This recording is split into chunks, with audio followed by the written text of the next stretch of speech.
기해일주 설명 동영상입니다. 기해일주의 물상은 호숫가에 있는 꽃밭, 바다 위의 섬이라고 할 수 있겠습니다.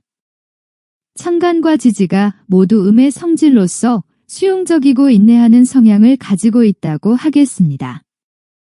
사주를 공부하게 되는 이유 중에 하나가 건강과 관련된 내용에 대한 궁금증이 있어서이기도 합니다. 즉, 나의 수명과 건강은 어떻게 되는가를 알아보자는 의미도 있겠습니다. 이번 영상에서는 일주와 관련된 특성들이 우리 몸의 사상체질과는 어떤 관계가 있는지에 대해서 설명하도록 하겠습니다. 제가 사상체질에 대해서 전문적 지식이 있다거나 한 것은 아니기에 단지 이렇게 생각하는 사람도 있구나 하는 정도로 생각해 주시면 감사하겠습니다. 사상체질의 근본은 같은 음식을 먹고 같은 약을 쓰더라도 잘 낫는 사람이 있고 그렇지 않는 사람들이 있어서 구분하게 되었고 체질별 특별한 질환이 발생되는 것이 그러한 차이가 있기 때문이겠지요. 사상체질에는 태양인, 태음인, 소양인, 소음인으로 구분하고 있습니다. 기해일주의 경우 음적인 기질을 가지고 있기에 태음인 혹은 소음인의 체질을 가지고 있다고 하겠습니다. 자신이 갖고 있는 체질에 따라 적절한 음식과 생활 습관을 관리한다면 좋겠지요. 예를 들어서 기해일주는 기토가 본인이 되는데 인체의 오장육부로는 위장 즉 소화기관에 해당된다고 하겠지요. 기해일주에서 배우자궁인 해수가 편재이므로 배우자 혹은 대출 상환금이 있다던가 사업을 하는 사람이라면 자금 회전과 관련된 걱정으로 위험을 일으킬 수 있다는 것입니다. 오행과 장기의 관계로는 목은 간, 화는 심장, 토는 비장, 위장, 금은 폐, 수는 신장, 방광이라고 할 수 있는데 어느 한 부분이 치우쳐 신강하다면 그 장기가 부담을 크게 가질 수가 있어서 그 부분을 조심하여 하며 칠살이 운에서 오는 경우는 특히 그 전 단계에서부터 건강관리를 할 필요가 있다고 하겠지요.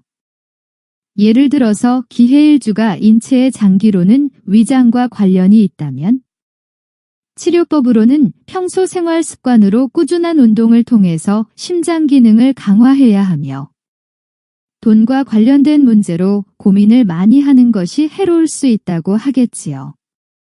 태음인의 경우는 체격이 좋은 경우가 많으며 음식을 가리지 않고 잘 먹는 편이라 소화기관이 튼튼하다고 할 수 있겠습니다.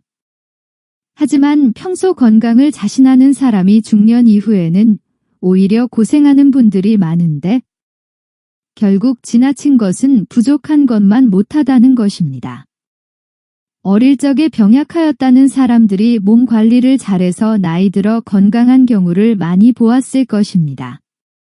태음인의 경우는 땀을 충분히 낼 수 있는 음식이면 좋다고 하며 단지 비만이 되지 않도록 잘 관리하여야 할 것 같습니다.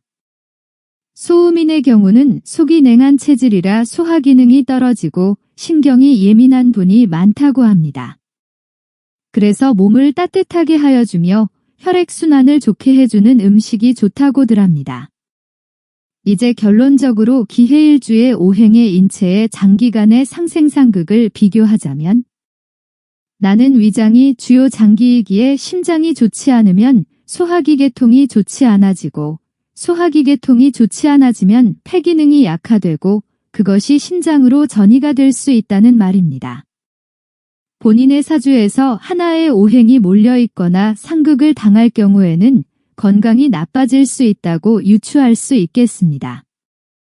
대운과 세운에서 나를 극하게 되면 해당되는 오행의 장기가 손상을 입을 수 있다고 판단하고 그것을 이겨낼 수 있는 방법을 인체 장기의 상생상극 작용을 이용해서 찾을 수도 있다고 하겠습니다.